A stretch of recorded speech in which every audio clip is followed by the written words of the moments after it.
Hi, my darlings. Welcome to Be Strong and Love Yourself, a channel for very strong people.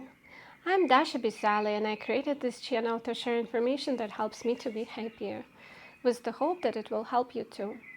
I haven't been posting any videos for a while because I didn't have inspiration. It happens, but today I feel more inspired. And my videos are based on personal experience, it's not a scientific experiment. And these videos are almost like reminders for myself and maybe for you of very simple things that sometimes we forget, and this forgetfulness makes our life more complicated. And today's reminder is about help. I will be talking about three things.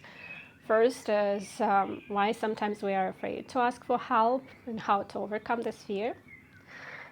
Second thing is that we can ask for help from wrong people. And third is what do you need to do in order to ask for help properly? Again, this is just personal experience, not even an advice, but I hope that you will find it useful. I noticed that when I was younger, I was afraid to ask for help at work. And one of the reasons was that I was afraid that I will look stupid. People would think that I'm not professional, and etc. And it was so hard for me to overcome myself and to reach out to someone. And sometimes I would just rely on my knowledge, make mistakes, and consequences of this fear of asking for help actually were not that great. And then with experience, I learned that actually people like to help, they like to share their knowledge. And it's not only about me. So when I reach out to my coworkers and tell them, I really admire you. I think that you're so experienced. You have so much knowledge. Could you please help me with this or that? I actually make them feel good. And I give them this gift of this ability to help me with my problems and my questions.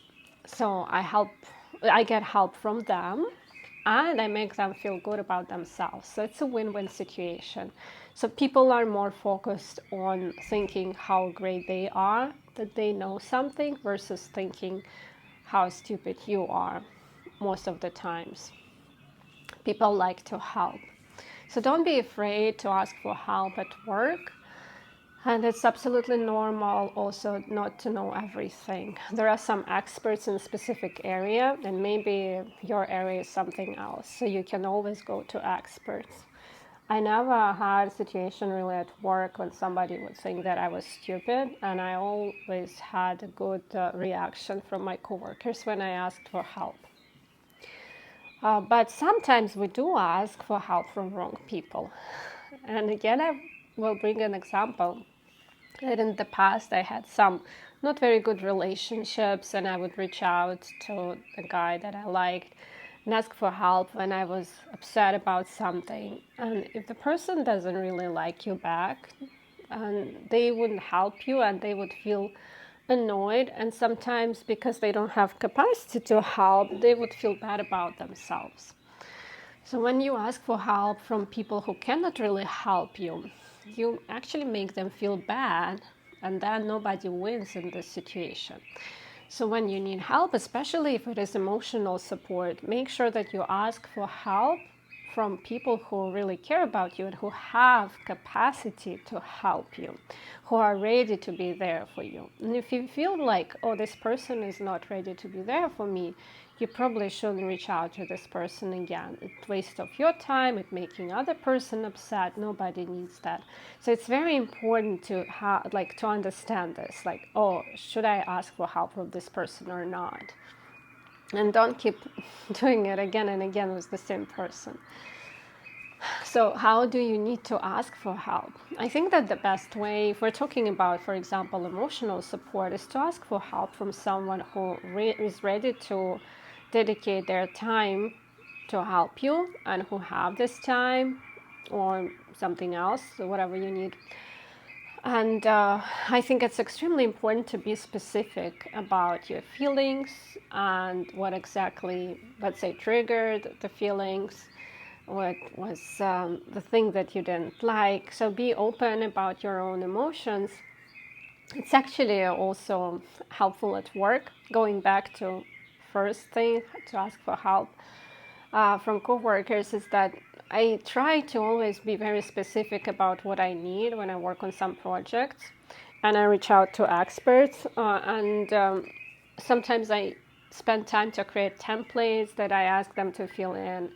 And sometimes I create a little plan, and sometimes I put deadlines. So I try to help other people to help me better. And the same thing works in relationships. You cannot just expect another person always to understand you, always do everything for you. It's just a little bit unreasonable ask, and also it is not realistic, because people cannot read minds of each other. Sometimes, when you live with the person for a really long period of time, you understand each other obviously better. But in general, if you want help, it's better to be specific and to share what you need. And the best way to do that, if we're talking about emotional support, is to understand yourself really well.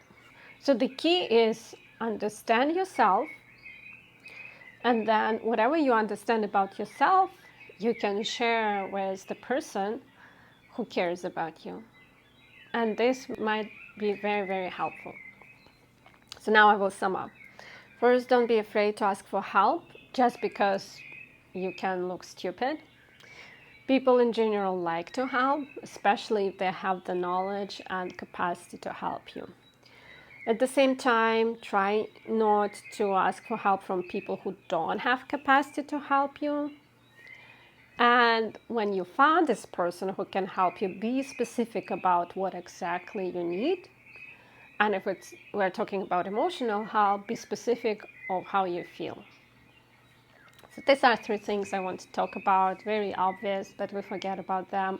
Sometimes waste our time on people who cannot help us, or sometimes we don't communicate well, which again is coming from our inability to understand our own feelings. So that's why it is very important to focus on self-discovery. It never hurts.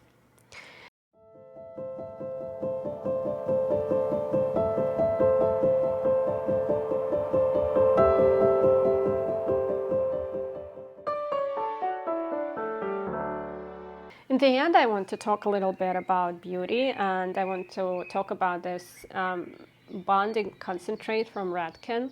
I changed my hair color, and I used to be with dark hair several years ago, and it took me a while to change color to blonde. And a lot of people would say, like, why would you even decide to get blonde? I cannot explain it. I always wanted to be blonde, but anyway, it took me a while, and my hair was extremely damaged. I tried different brands, including Olaplex and K18, which are very popular as well. And only after I started to use this bonding concentrate from Redken, I really noticed the difference, and I started to grow my hair longer, and now it looks decent. I know that it's still damaged, it's still not great, but it does look fine.